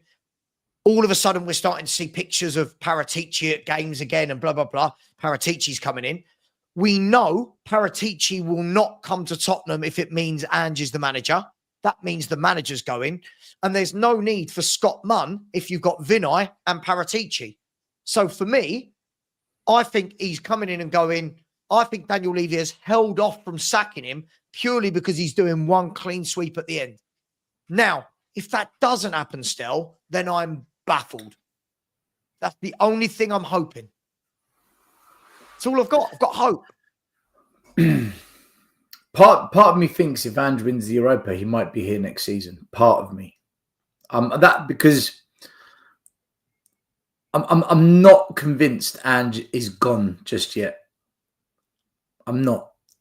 If he doesn't win the Europa, then yeah, he's gone. He's finished. Some people say that if Ange wins the Europa, that he might walk. That he might just say, "Do you know what? I've come here. I've got you a trophy. See you later. I don't need this anymore." Sure. So I wouldn't blame him. I wouldn't blame him either because he's out of his depth. I think he knows it's okay to be good in a cup competition, but week in, week out, when you're facing different opposition, I don't think he gets it. I genuinely don't think he can hack it still. I'm not being horrible. My eyes are telling me, the results are telling me he can't hack it. I don't think he enjoys it, Sav, anymore. I don't think he loves being here like he used to. I think the first year he loved it. I think this year he's not enjoyed it at all. Agreed. Agreed. We'll find out. We'll find out by the end of May. We'll know for sure, right? We will. By the way, just more super chats. Let me know what time you're good for. Still, I was going to finish at 7. If you're good for that. Yeah, 7's good. Yeah, yes, okay. Just before I do some super chats, Matt, listen, I'm going to explain something to you. The reason why Xavi, the reason when you say what Matt is saying here is he suggests people like Inzaghi of Inter Milan, and I say not a chance, right?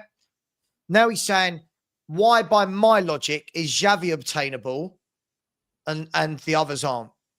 Matt, it's simple for so many reasons, and the fact that you don't get this worries me. One, Xavi is unemployed, right?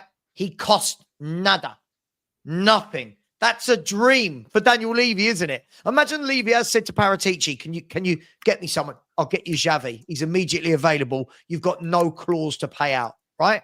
Xavi is immediately available. Second of all, Xavi's a good manager, but by the way, he's not got the reputation that Inzaghi's have got, that Conte's have got, that Mourinho's have got. The problem is, Matt, when you're suggesting, you keep suggesting Inzaghi.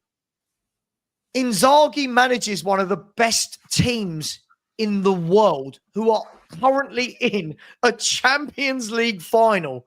What part of you thinks Tottenham Hotspur rock up to Inter Milan and go, sorry, Inzaghi, we know you're there. We know you're working with players like Bastoni and Acerbi and Dumfries and Barella and Lautaro Martinez. Do you want to come to Spurs?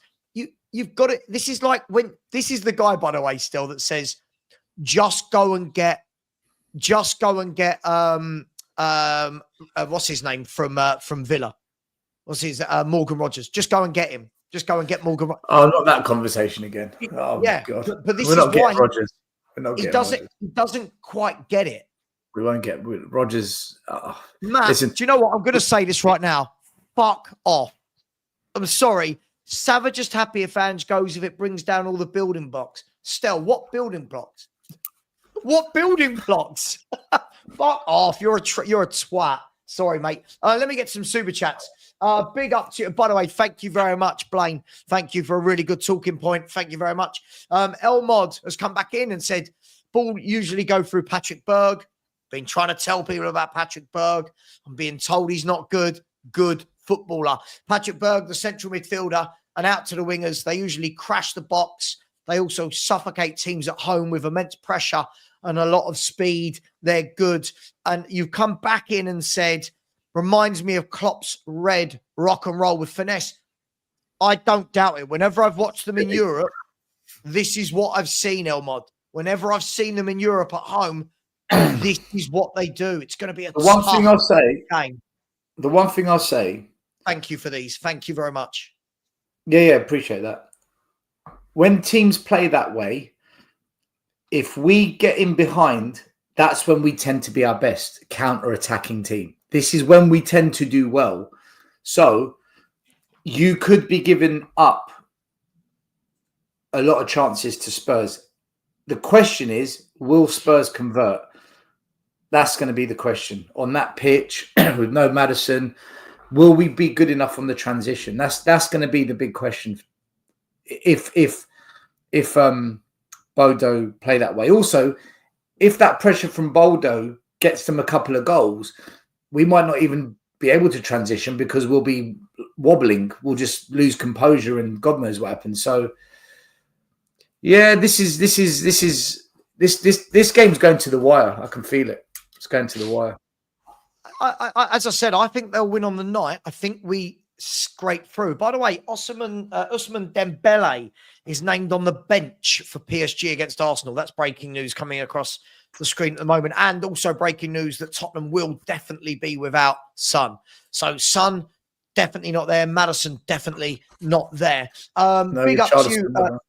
Ryan, big up to you, my man. Hope you're well. So just my opinion, I thought that Paratici done a lot of good when he was here first time round. What would you like to see Paratici do better? For me, I'll get Stells in a minute. For me, I thought we did some good things. Thought there was a lot of bad things as well.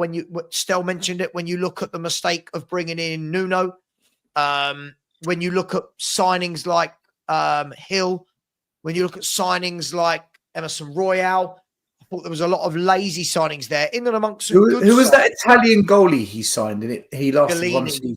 Gallini, yeah. Gallini. So it wasn't all sunshine and roses, Ryan, but from what I've seen over 2 years from Lang, the likes of Tell, the likes of Odeber, Gray, Solanke, I'm not sold at all. So that's for me. What would you like to see him do better, Stel?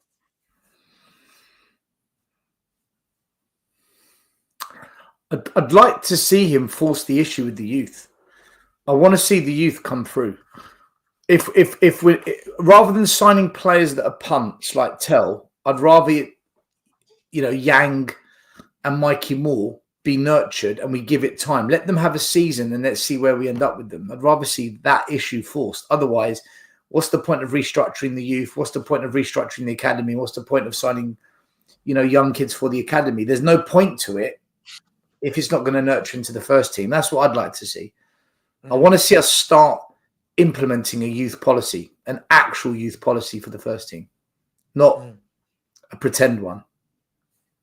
No, I completely agree. By the way, Richarlison is in Norway. He is in Norway and training.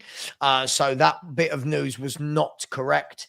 Sorry, I did put Matt in a timeout, everyone. I can't deal with he makes definite statements about what I'm saying. I don't like it when people do that. You've got to read between the lines.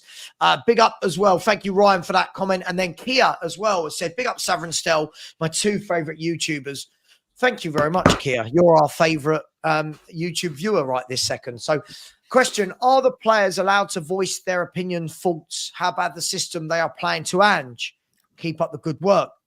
Well, I think we know the answer's no, don't we, on the way players like James Maddison have been treated this year. Apparently he's come out and said he wasn't happy. Jed Spence said, didn't he, in his interview still with Rio, said that they're told to keep doing what they're doing regardless. So I don't think they are. Don't know what you think. I think they're allowed to voice their opinions. Whether they're listened to is a different story. They probably don't bother voicing their opinions, knowing that it's just going to fall on deaf ears. So, yeah, I don't think they care anymore. I think there's a feeling in the camp. They know that Ange might be gone at the end of the summer as well. So what's the point? Yeah, and there's a question about that in a second. We've got 9 minutes left. So, Kia, thank you very much. Really appreciate you. Hope that shirt I sent you is doing well. Dale, I love Dale. I just wanted to dispel this myth. I think it's more delusional to plead for attacking football post-Conte than plead for pragmatism. Sorry, Dale, why does it have to be one or the other? Why can't we have a manager that can defend when needed and attack when needed? Why does it have to be wide open gung-ho or all-out defence? And by the way, for me, this isn't attacking football, what Ange plays. This is not attacking football. This is some weird hybrid, a lot of possession, but doing not a lot with it. Still, I don't know if you want to say anything on that. I just saw this comment and thought it was a bit weird. I just want a balanced manager. I'm all for possession-based football. I'm all for playing out from the back. I'm all for being on the front foot, but there's moments in the game where you just got to slow down the tempo, keep possession.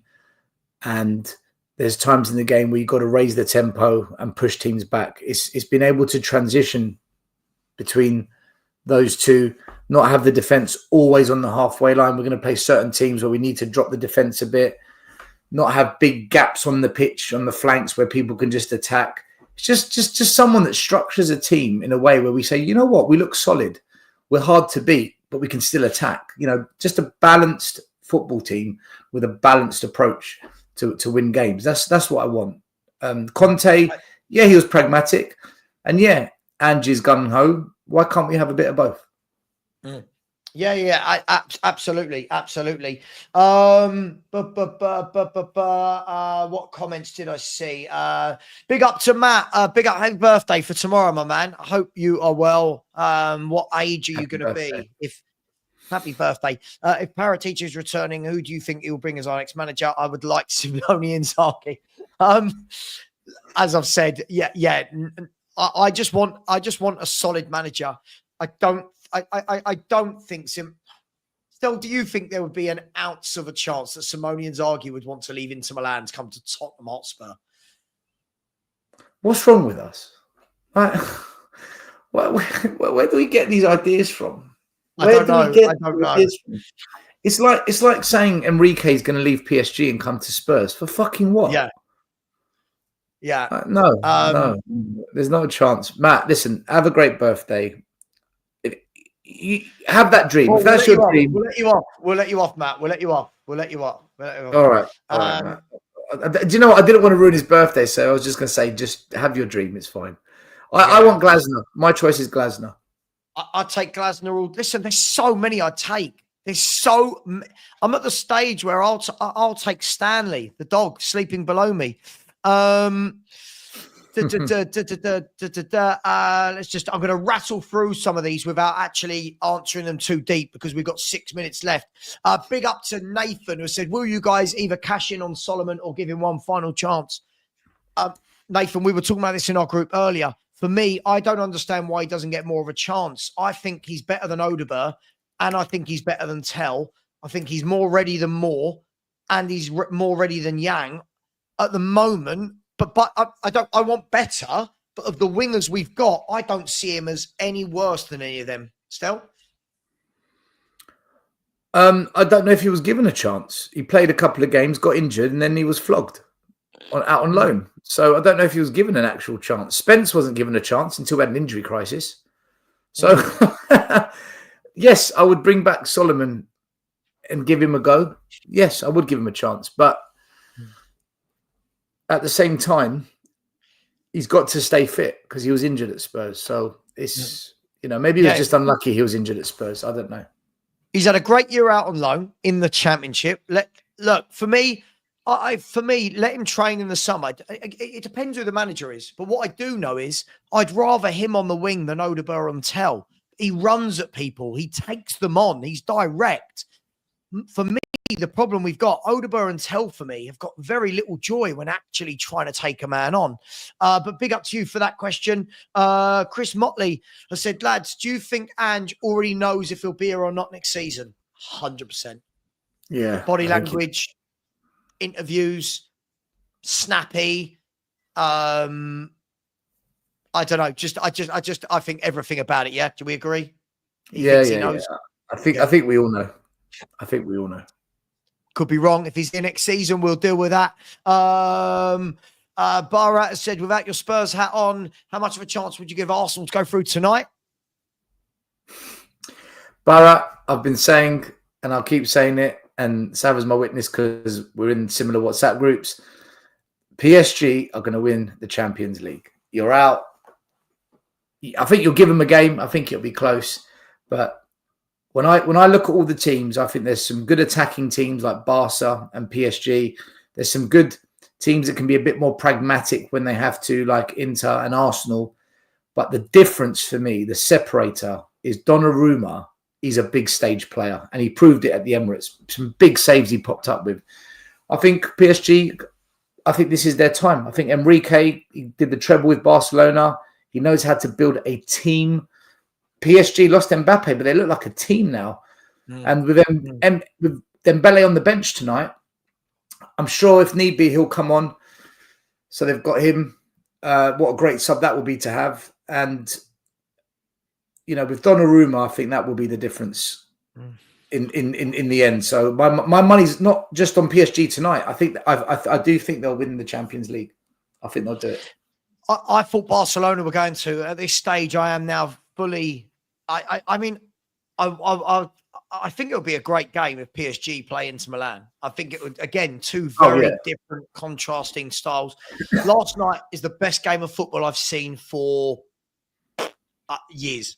Absolutely years, those two games. Two very contrasting styles, quality players all over the pitch, great goals, some great defending, some great goalkeeping. I thought it was brilliant watch. I am going to leave it there, guys. Yes, by the way, yeah, it is Bradley Barcola is starting. They're starting with Barcola, Kvaratskhelia, and Doué, who is. It's very easy to see why Doué rejected Tottenham, isn't it? When you see him play for PSG, you know how good he is. Very easy to see why he rejected our offer. What was I going to say? Yes, there is a watch along tonight, people. It's going to be at 7:50, so 10 to 8 UK time on FHTV Plus. So come over there and join us. That link is there. I'll tell you what I'll do. I'll give you that link. And then if anyone would like to join, please do. Hang on 1 second. Let me find that. Stel, have you got any? You don't give Arsenal any chance tonight? I've got a chance because they've got Partey back and Mourinho up front's better than Trossard. I think they'll give PSG a game. But listen, everyone was saying, oh my God, what's going to happen if Arsenal get to the Champions League final, Spurs get to the Europa? Oh my God. I don't think either are getting to the final. I think both teams are out. I think there'll be a meltdown in North London tonight and there'll be a meltdown in London tomorrow. And this weekend, all you're going to get is Kroenke out and Levy out protests. It's going to be... That's that's what I think. But you can't write off Arsenal. You can't. They're good. No. They're a good side. But I just think PSG at home. I think, look, for me, I think PSG are winning the Champions League. I think they just look like a team that's ticking, man. They're a joy to watch.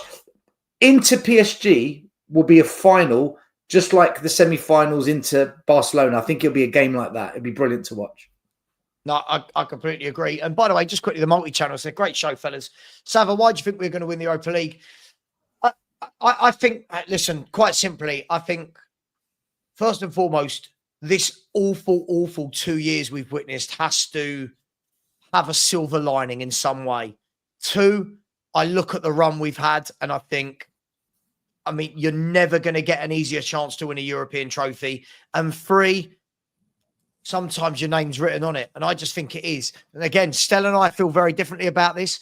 But what we do know is in about 27 hours' time, we will know the answer. And we'll see. Listen, I'm sorry if I didn't get round to your question. I think we got quite a few in. Thank you for all the super chats. Look, the link is there.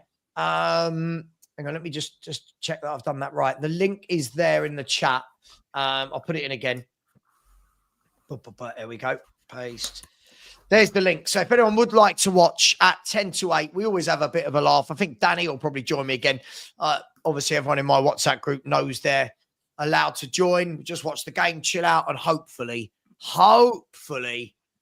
PSG. Do you know what?